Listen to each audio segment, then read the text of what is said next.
さん、こんにちは。Everyday Japanese by Aya を聞いてくださってありがとうございます。今日は前回のコンテンツでお話ししていた通り、私がずっとやっている時間の作り方について続きをお話ししていきたいと思います。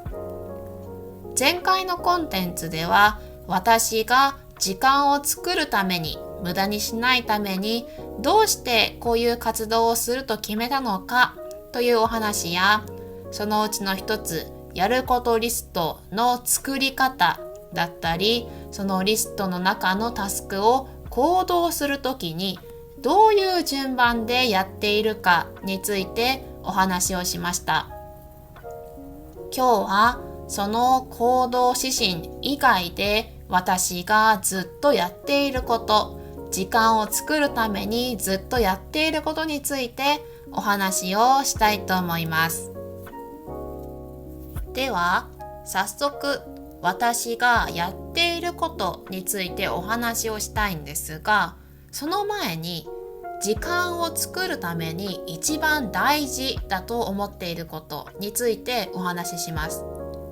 それは悩まないっていうことです。悩みって本当に最悪だと思っています。考えるということも似ていますけど、考えると悩みって違うと思っています。悩みはいい解決策とかがなくて、ずっと考えている状態だと思っています。なので、まずどんなことであっても、まず今解決策がないんだったら忘れようと決めています。もっと言うと、悩みじゃなくても考えることに時間を無駄に使っていることって結構ありますよね。それって本当にもったいないと思います。日常の中でもたくさんあります。例えば、今日何しようかな、今日何食べようかな、スーパーで何買おうかな、明日何着ようかな、週末はどこに行こうかな、たくさんありますよね。はい。で、考えないでっていう意味じゃないです。だってどれにしようかなとか、何にしようかなとか考えている時間が楽しかったりもしますよね。はい。でも考えている間、ワクワクしないこと、楽しくないことだったら考えないようにする方がいいと思います。そこで私がずっとやっていることについてまずご紹介です。悩まないようにしていることですね。私は今日何食べようかなっていうのをほとんど考えていません。それは私が日本で働いている時からそうでしたし、今でもそうです。ほとんど考えていません。食事って1日に3回ありますよね。何食べようかなって考える時間は多分数分とか、もしくは1分以内とか、本当に短い時間だと思います。でも、もし1週間の食事をまとめて考えておいたらどうでしょう。スーパーで買うものを何回も悩まなくていいですし、もっと言うとスーパーに何回も行かなくてもいいんです。皆さんスーパーって週に何回行ってますか？その1回に何分かかりますか？例えば平日の退勤時間の前後とか土日に行くとレジが混んでたりとかして意外と時間使ってると思います。私は会社員の時、日曜日に1回だけスーパーに行っていました。もちろん一人暮らしの会社員の話なので、ご家族がいる方とか一緒に暮らしている方がいる場合には同じことをするのは難しいと思います。はい。でも、一応考え方をシェアさせていただきたいのでお話ししますね。はい。私は日曜日にまず朝スーパーのチラシを見ます。で、安い食材何かなって確認します。そしてそれを使って作れる食べたいものを連想します。その後にスーパーに行って必要なものを買って家に帰って調理をします。ご飯を作ります。平日分まとめて1回で料理をします。1回でというのは日曜日だけって意味ですね。ここで作るものはお昼ご飯か夜ご飯になります。まあどっちもかな。お昼ご飯と夜ご飯どちらにもなります。はい。朝ごはんはいつも同じです。パンとバナナと冷凍ブルーベリーとヨーグルト。なんとなく栄養のバランスは考えて選んでいました。はい。で、お昼ご飯なんですけど、毎日ほとんど同じです。で、さっき日曜日にまとめて作るよってお話ししたと思うんですけど、日曜日にご飯もまとめて炊いておきます。炊いてお弁当の容器に入れて、コンテナに入れて冷蔵しておくとか冷凍しておくとかですね。はい。そして卵焼きも一緒に焼いて切って冷凍しておきます。はい。で、あとお弁当に入れるものは朝トースターで焼いたウインナーと野菜を気分で入れていました。よく入れていた野菜は冷凍ブロッコリーか、あとはかぼちゃとかトマトとか入れていました。はい。で、それだけだと少し少ないので、スーパーではよくお弁当用の冷凍食品売っていると思うんですけど、それも気分に応じて変えて入れていました。働いている場所、オフィスとかに電子レンジがあればもう温めて食べるだけなので、冷凍していようが冷たかろうが全然問題はないです。もちろん味は落ちますけどね。でも個人的には特に問題なかったなと思っています。はい。で、夜ご飯は日曜日に作っておいたものを食べます。もちろん毎日同じものを食べると少し飽きてしまうこともあるので、私は金曜日の夜だけ好きなものを食べる日にしていました。だいたい家の最寄り駅から家までの帰り道にあるコンビニ、もしくはマクドナルドですね。マックもしくはミスタードーナツですね。そのどこかに行って好きなものを買って帰って家で食べていました。はい。この生活はつまらないなって思う方もたくさんいると思うんですけど、いいところたくさんあります。例えば何を食べようかなって悩む時間だいぶ少なくなりますし、あとは食材を無駄に買って余ってしまうこともないですし、毎回料理しなくていいのでフライパンとかの調理器具を洗わなくてよくなりますし、つまり後片付けの時間も減ります。そしてお昼ご飯、お弁当とかを買いに行く必要もないですし、つまり時間だけじゃなくてお金も節約できるんですよね。はい。そして悩まなかった分、脳みそはまだエネルギーがあるので、やっぱり疲れにくいです。そして私的に一番メリットがあるなと思ったのが、バランスのいい食事を作っておけば体調が崩れないです。もう本当に一石二鳥どころじゃなくていいことがたくさんあります。はい。なのでもし平日特に食べるもの何でもいいかなっていう方、ぜひぜひやってみてください。はい。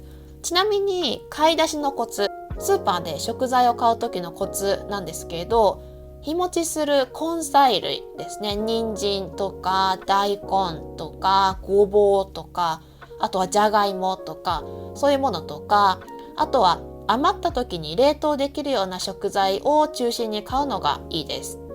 はい。で、逆に冷凍すると味とか食感が悪くなるようなものは優先して早めに食べることをしておくといいですね。はい。あと冷凍する時も切って冷凍しておけば、週の途中に何か足りないな、追加で作りたいなってなった時もすぐに作れるんです。なので本当に意外と冷凍できる食材たくさんあるので調べてみてください。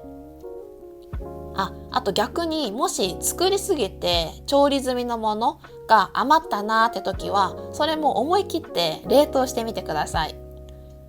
週末疲れたな、家も出たくないし、ウーバー高いしなみたいな時に解凍して食べるだけで済むので、とっても重宝します。便利です。はい。こうやって今まで食材の買い出しとか調理、もっと言うと毎日悩んでいた献立を決める時間っていうのを1回だけ短い時間にまとめて終わらせることで、そもそもたくさんの時間が確保できますし、食材を切ったりする下準備もまとめてできるので、効率よくタスクを終わらせることができます。ちなみに今はこの方法は使っていません。当時とは少し違う方法で時間を節約しています。今はパートナーとルームシェア中で食事も一緒にとるので、ミールキットというものを頼んでいます。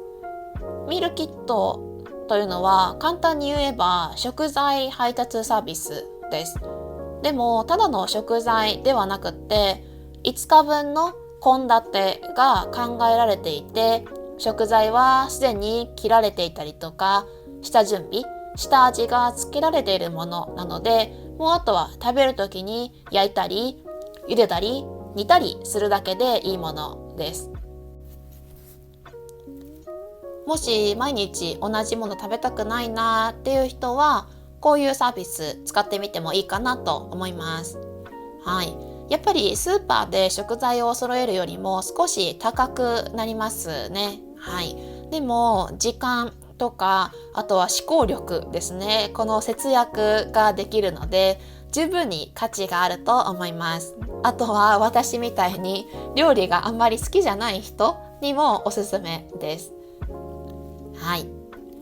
こういった感じで私の場合は料理とか食事っていう面でかなり時間を節約していたんですけど、していますね、今でも。で、他にもいろいろな面でたくさんの方法があると思います。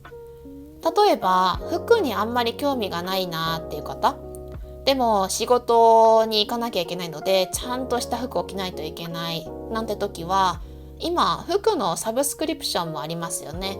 この時期におすすめのスタイリングとか、あとはこのお店、こういうテイストが好きな人向けのスタイリングとか、とってもいいと思います。はい。あとはもちろん食料品配達サービスとかもありますしね。はい。で、今 AI 本当にいい相談相手ですよね。なので例えばどこ行こうかな、お出かけスポットを相談してみたりとか、もしくはおすすめの映画とかドラマとか、そういうのを聞いてみたりとか、もっと言うとさっきの食事に関して1週間の献立とそれに必要な材料リストとかも多分聞いたら全部出してくれますよね。はい。なので自分にとってあんまりワクワクしないもの、時間を使いたくないものとかは使わなくていい方法を考えて、もうそれを使ってみるといいと思います。私にとってそれは手抜きとか悪いことではないと思っています。結果的に自分の嫌なことをしなくて済むと時間は増えますし、ストレスが逆に減って、そうすると体力が温存できて、結果的にモチベも上がりやすくなるかもしれないと思っています。はい。ここまでは悩まないで時間を作る方法をお話ししましたね。そしてこれからもう一つ別の方法についてお話しします。これは悩まないとは少し違うもので、効率よくする方法ですね。2つのことを同時にやってうまく時間を作っています。今やっているのは運動しながら勉強するということです。今私は毎日ジムで歩きながら単語帳で単語の勉強をしています。私は単語の勉強って結構シンプルなので、勉強している時にも他のことを考え始めちゃったりして、なかなか集中が続かないんですね。でもなぜか歩きながらだとよく集中できたんです。